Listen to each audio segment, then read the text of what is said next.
ক্ষেত্রে কালিন্দী নদীর আর এখানে ক্ষেত্রে গাড়িগুলো আমরা যদি একটা মডেল এটা দেখি, তাহলে এই যে জলটা আছে বা জলরাশিটা আছে, যখন সূর্যের আলোটা এই জলের উপরে পড়ছে তখন দেখা যাচ্ছে একদম খাড়ির সামনে দাঁড়িয়ে রয়েছি, কারণ আমাদের এই কালিন্দী নদী অলরেডি পার কাটছে। আমি একদম নিরাপদ অবস্থাতেই রয়েছি। রিয়েল গ্রাউন্ডে দাঁড়িয়ে বোঝার চেষ্টা করব যে এই শৈলক্ষেপ বৃষ্টিপাত আসলে কি। তাহলে আমরা এখানে পাশে একটা নদী দেখতে পাচ্ছি। এই জায়গায় যদি কোনো সমুদ্র থাকে বা কোনো সাগর মহাসাগর যাই থাকে, আমরা যদি এটাকে সমুদ্র ধরি, এই মুহূর্তে আমার পাশে রয়েছে কালিন্দী নদী। এই কালিন্দী নদীর জল বেড়ে যাওয়ার পেছনেও অনেক রহস্য রয়েছে, এই নিয়ে অন্য একদিন ক্লাস হবে। তো এই জলরাশির জল যখন এর উপরে সূর্যের আলো পড়ে, তখন জলরাশিটা বাষ্প আকারে কি হয়, উপরে উঠে যায়। এবং এই বাষ্পটা পরবর্তীকালে ধূলিকণাকে আশ্রয় করে, বা এই বাষ্পের সঙ্গে যখন জলীয় বাষ্প যায়, তখন সেটা ধূলিকণাকে আশ্রয় করে কি হয়, মেঘের সৃষ্টি হয়। এবং এই মেঘটা বৃষ্টি হবে আমরা তখনই বুঝতে পারবো, বা তখনই আমরা প্রত্যক্ষভাবে জানার চেষ্টা করব যে বৃষ্টি কখন হয়, যখন বায়ুতে আর্দ্রতার পরিমাণ 100% হয়, অর্থাৎ সম্পৃক্ত বায়ু। তাহলে এই বায়ুটা যখন সম্পৃক্ত হয়, তখনই হয় কি, বৃষ্টি রূপে ভূপৃষ্ঠে পতিত হয়। তাহলে এই মেঘরাশি বা মেঘের মধ্যে যখন বাষ্পের পরিমাণ বা সম্পৃক্ত মেঘ তৈরি হয়, তখন যদি কোনো পর্বত গাত্রে বাধা পেয়ে সেই পর্বত গাত্রের দুটো ঢাল হয়, একটাকে বলা হয় প্রতিবাদ ঢাল এবং অপরটাকে বলা হয় অনুবাদ ঢাল। এই প্রতিবাদ ঢাল এবং অনুবাদ ঢালের মধ্যে যদি দেখা যায় যে পর্বতের বাধাপ্রাপ্ত হয়ে যে ঢালটায় বৃষ্টি হচ্ছে, তাকে বলা হয় প্রতিবাদ ঢাল।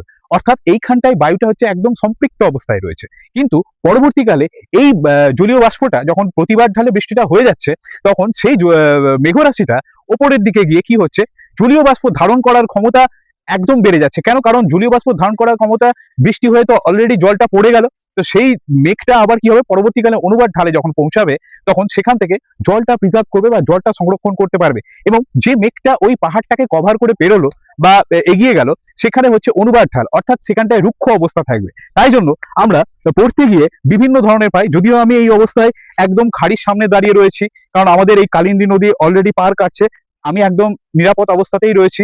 আহ তো আমরা কি দেখলাম, অনুবাদ ঢালে এই যে বৃষ্টিটা হচ্ছে না, যে এখানে বায়ুটা শুষ্ক অবস্থায় রয়েছে। এবং এখানে মেনলি দেখা যায়, যদি আমি পর্বতের দুটো ঢালে যাই, তাহলে দেখা যাবে একটা ঢাল অলরেডি সবুজ হয়ে আছে এবং অন্য একটা ঢাল কি হচ্ছে, রুক্ষ বা শুষ্ক অবস্থায় রয়েছে। আমরা যদি এই মডেলটাই বোঝার চেষ্টা করি, তাহলে দেখা যাবে এইখানে, অর্থাৎ এই নদীর ক্ষেত্রে, কালিন্দী নদীর ক্ষেত্রে আমরা যদি একটা মডেল দেখি, তাহলে এই যে জলটা আছে বা জলরাশিটা আছে, যখন সূর্যের আলোটা এই জলের উপরে পড়ছে, তখন দেখা যাচ্ছে জলটা কি হচ্ছে, বাষ্প আকারে উপরে উঠছে এবং সেই বাষ্পটা একটা জায়গায় গিয়ে আশ্রয় হচ্ছে, সেখানে হচ্ছে মেঘ। এবং এই মেঘের জলধারণ ক্ষমতার ক্ষেত্রেও মেঘেরও একটা ব্যাস হয়, সেই ব্যাসটার পরিমাণ 0.5 থেকে 0.05 পর্যন্ত হয়ে থাকে। তাহলে এই মেঘরাশিগুলো যখন জল একত্রিত অবস্থায় নিচ্ছে এবং সেই জলরাশিটাই বৃষ্টি আকারে পর্বতের একটা ঢালে পড়ছে, এই বৃষ্টিপাতকে শৈলক্ষের বৃষ্টিপাত।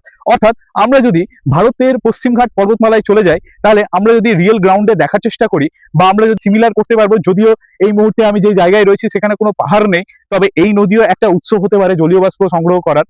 তাহলে আমরা যেমন শৈলক্ষের বৃষ্টিপাত দেখলাম, তেমনই আমরা পরিচলন বৃষ্টিপাত দেখতে পাবো, আরেকটা ঘূর্ণবাদ। সেক্ষেত্রে এখানে আমার সেরকম ভূমিকা নেই। কিভাবে ক্ষয় করছে, অর্থাৎ এই নদী পার্শ্ববর্তী অঞ্চলে যারা বাস করছে, তাদের জীবন কতটা সেন্সিটিভ, বা তারা কতটা বিপদের সাথে জীবনকে অতিবাহিত করছে। অর্থাৎ এই ধারগুলোতে যাদের বাড়ি আছে, তারা কিন্তু একটা এই বৃষ্টির জন্য একটা কিন্তু নিজস্ব জীবনকে বাজি রেখে, বা নিজস্ব ঘর বাড়ি একটা জলের মধ্যে কেটে বা জলে চলে যাওয়ার একটা প্রবাবিলিটি বা সম্ভাবনা রয়েছে। তাই আমাদের প্রত্যেকের একটাই দাবি, বা প্রত্যেকের একটাই, যে সমস্ত নদী পার্শ্ববর্তী এরিয়া আছে, তার পাড়গুলোকে যেন কংক্রিট করা হয় এবং তার পাড়গুলোকে যেন মজবুত করে রাখা হয়। অর্থাৎ নদীর তীরবর্তী অঞ্চলে যে সমস্ত মৎস্য চাষিরা বা যারা হচ্ছে পার্শ্ববর্তী স্থানে বাড়ি করে রয়েছে, তাদের জীবনটা যেন আর দুর্বিষহ না হয় পরবর্তীতে, সেই জন্য আমাদের একটু আলোকপাত করা উচিত এবং আলোকপাত করা প্রয়োজনও। কিন্তু মানুষ অত্যন্ত অসহায়, ঠিক একইভাবে নদীরও একটা নিজস্ব গতিপথ আছে। আমরাই নিজে স্বাভাবিকভাবে নদীর গতিপথটাকে রুক্ষ করে যাচ্ছি বা বন্ধ করছি, যার জন্য কি হচ্ছে, নদী তার পার্শ্ববর্তী স্থানকে ক্ষয় করছে, নদী তার ডিরেকশন পরিবর্তন করছে। তার জন্য আমরাও যেমন ব্যাপক হারে প্রতি বছর বেড়ে যাচ্ছে। যদিও এই নদীর রহস্য নিয়ে আমি পরে অন্য একদিন বলবো, কিন্তু আমাদের এখনো আমরা এই মুহূর্তে একদম নিরাপদ অবস্থায় নেই। আমি দেখতে পাচ্ছি পাড়গুলো কিভাবে ভেঙে যাচ্ছে, এবং আজ থেকে দুদিন আগে দেখা যাচ্ছিল জলটা প্রায় এত দূর অব্দি চলে এসেছিল এবং জলটা একটা বিশাল ব্যাপক হারে চারিদিকে ছড়িয়ে যাচ্ছে। এক্ষেত্রে কৃষি জমিগুলো, অনেক কৃষি জমি যেগুলো ধানের জমি রয়েছে, প্রত্যেকটা এখন জলের তলায় চলে গেছে। কি হয়ে থাকবো। এই কালিন্দী নদীর যে ভয়াবহ রূপ, বা এই কালিন্দী নদী আমাদের যে প্রাণ কেন্দ্র রয়েছে, সেই প্রাণ কেন্দ্রের আজকে এই মরাল রূপ বা তীব্র রূপ সত্যিই ভয়ঙ্কর। একদিকে যেমন ভয়ঙ্কর, তেমনি অন্যদিকে খুব মনোরম দৃশ্য। আমি যদি সামনে দেখি, আমি যদি ওদিকটায় দেখে দেখার চেষ্টা করি, তাহলে দেখাবে কি অপূর্ব দৃশ্য।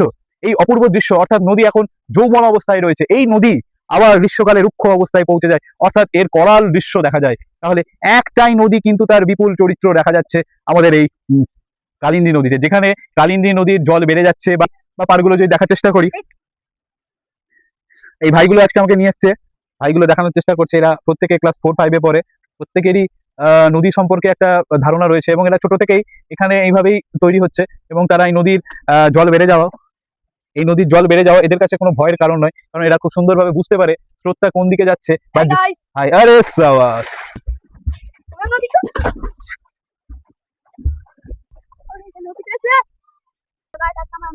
আজকে আমরা নদীতে সাঁতার কাটতে এসেছি।